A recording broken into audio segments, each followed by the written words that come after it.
السلام علیکم ورحمۃ اللہ وبرکاتہ۔ کیسے ہیں عزیز طلباء؟ چلیے آج ہم اس ویڈیو میں ریویژن SA1 ریویژن 2 ویڈیو بنائیں گے، ایک میں سبجیکٹ اور ایک میں آبجیکٹو، ٹھیک ہے؟ چلیے آپ اپنا کویشچن بینک اپنے ہاتھ میں لیجئے اور سمجھیے، ذیل کے اقتباس کو پڑھ کر دیے گئے سوالوں کے جواب دیجئے، ٹھیک ہے؟ ادب زندگی کا آئینہ ہے، جدید ناول اور افسانے ہی نہیں، اس کلیے سے داستانیں بھی مستثنیٰ نہیں ہیں۔ ادب جس دور میں پیدا ہوتا ہے اس دور کی طرز معاشرت کا اظہار کرنا اس کے لیے ضروری ہو جاتا ہے، حالانکہ یہ اظہار تاریخی اظہار سے مختلف ہوتا ہے، کیونکہ تاریخ خارج کا اظہار شعوری طور پر کرتی ہے اور ادب داخلی زندگی کا اظہار قدرے لاشعوری پر کرتا ہے، ٹھیک ہے؟ اس کے سوالات دیکھیے۔ ادب کو زندگی کا آئینہ کیوں کہا گیا؟ جواب دیکھیے، ادب کو زندگی کا آئینہ اس لیے کہا گیا ہے کیونکہ جس زمانے کا جو ادب ہوتا ہے وہ اسی زمانے کی عکاسی کرتا ہے، نمبر 2، تاریخ کیسے لکھی جاتی ہے؟ تاریخ خارجی قوائف کا شعوری طور پر احاطہ کرتی ہے۔ نمبر 3، تاریخ اور ادب میں کیا فرق ہوتا ہے؟ تاریخ میں خارجی کا اظہار شعوری طور پر ہوتا ہے اور جبکہ ادب میں داخلی زندگی کا اظہار قدرے لاشعوری طور پر کیا جاتا ہے۔ نمبر 4، ادب کس دور کی طرز معاشرت کا اظہار کرتا ہے؟ ٹھیک ہے جی، ادب جس زمانے کا ہوتا ہے وہ اسی طرز معاشرت کا اظہار کرتا ہے، ٹھیک ہے؟ نمبر 5، مستثنیٰ کے معنی، لفظ مستثنیٰ کے معنی کیا ہیں؟ ٹھیک ہے جی، لفظ مستثنیٰ کے معنی الگ کے ہیں یا علیحدہ۔ چلیے یہ دیا جائے گا یا نہیں تو اس کے بعد کا آپشن ہے، دونوں میں سے کوئی بھی ایک دیا جائے گا، لیکن دونوں کی محنت کرنا ہے، دونوں پہ پریکٹس کرنا ہے آپ کو 5 مارکس کے لیے۔ وہ دیس سے آنے والے بتا، ناقوس کی آواز آتی ہے، کیا اب بھی مہکتے مندر سے مستانہ اذان تراتی ہے، کیا اب بھی مقدس مسجد سے عظمت کی جھلک چھا جاتی ہے، اور شام کے رنگی سایوں پر وہ دیس سے آنے والے بتا۔ کیا ہو گئے سوالات دیکھیے، ناقوس سے کیا مراد ہے؟ ناقوس سے مراد مندر سے آنے والی گھنٹی کی آواز۔ نمبر 2، آذان کی کیفیت کیسی ہوتی ہے؟ آذان کی کیفیت مستانہ ہوتی ہے۔ نمبر 3، شاعر نے شام کی کیا کیفیت بیان کی ہے؟ شاعر نے شام کی کیفیت رنگین بیان کی ہے۔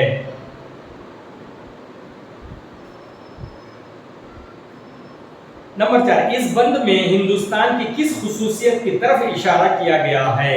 اس بند میں ہندوستان کی گنگا جمنی تہذیب کی خصوصیت کی طرف اشارہ کیا گیا ہے۔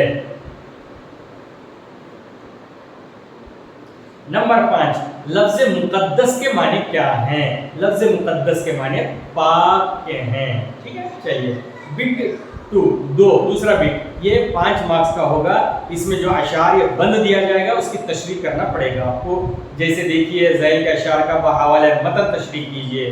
سرتاب قدم اپنی مرادوں کو سنبھالے، جاتے ہوئے تکتے ہیں قافلے والے، میں لالۂ صحرا ہوں، بڑی دیر سے چپ ہوں، کب تک میرے مولا۔ اوپر کے جواب دیکھ لیجیے، اوپر کے اشعار میں شاعر کہتا ہے کہ میں سر سے پیر تک امیدوں میں پھنسا ہوا ہوں اور مرنے والے مجھے ایسے تک رہے ہیں، یعنی ایسا دیکھ رہے ہیں گویا کہ مجھے یہ کہہ رہے ہیں کہ اس دنیا میں تجھے کب تک رہنا ہے، آخر تجھے مرنا نہیں ہے کیا؟ میں ریگستان میں کھلا ہوا پھول ہوں، بڑی دیر سے خاموش ہوں، میرے مولا کب تک میں انتظار کروں، ٹھیک ہے؟ چلیے دوسرا بند دیکھیے۔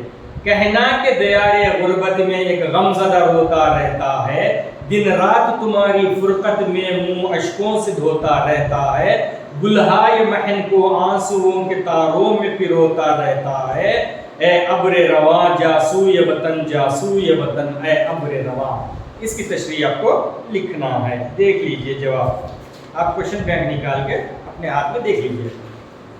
جواب: اوپر کے اشعار میں شاعر کہتا ہے کہ میرے بارے میں کہنا کہ ایک پردیس میں ایک غمزدہ دن رات تمہاری جدائی میں روتے رہتا ہے اور رات دن آنسوؤں بہاتے رہتا ہے، آنسو بہاتے رہتا ہے، محنت کے پھولوں کو تاروں میں پروتا رہتا ہے.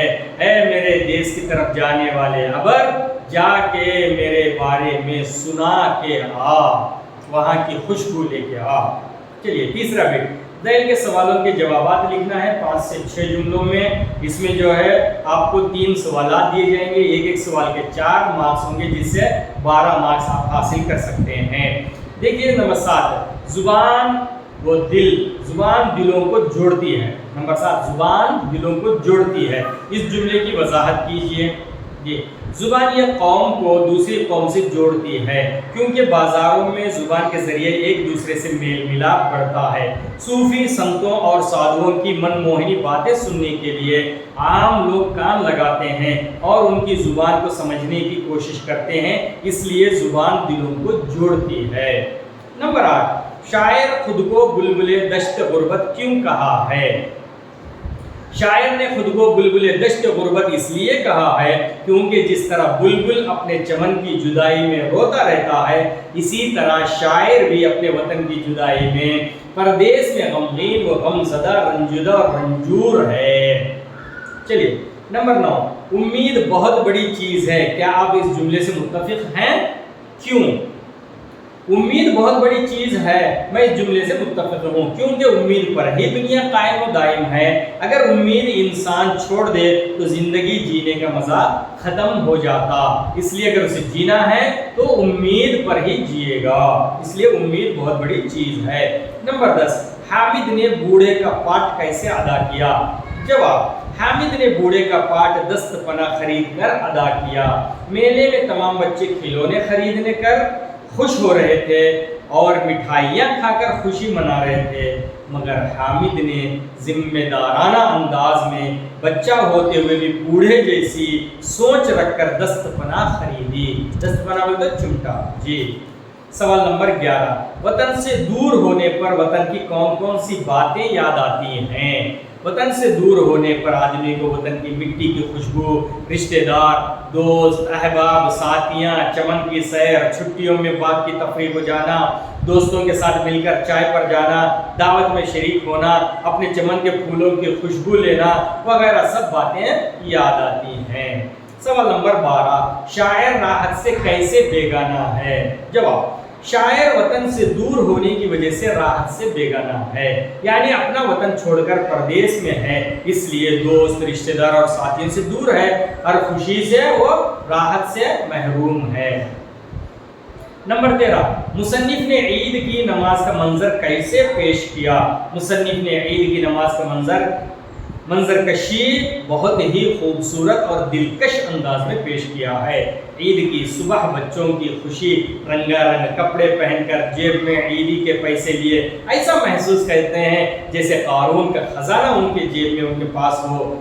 پڑھتے ایسے لگ رہا تھا، سبق پڑھتے ہوئے ایسے لگ رہا تھا جیسے آج سچ مچ عید کا دن ہے. چلیے 3 ہو گئے. بٹ 4 میں لانگ کوشچنس ہوں گے، طویل جوابی سوالات ہوں گے. ایک دیا جائے گا 8 مارک کا ہوگا، اس میں آپ 3-4 دیے گئے ہیں، اس کی آپ کو پریکٹس کرنا ہے. ٹھیک ہے، 3 دیے گئے ہیں بلکہ 4 ہے. چلیے سوال نمبر 15، اردو زبان، یہاں پہ 14 ہونا چاہیے، 15 نہیں 14. سوال نمبر 14، اردو زبان کی کون کون سی خصوصیات کا ذکر کیا گیا ہے؟ تفصیل سے لکھیے.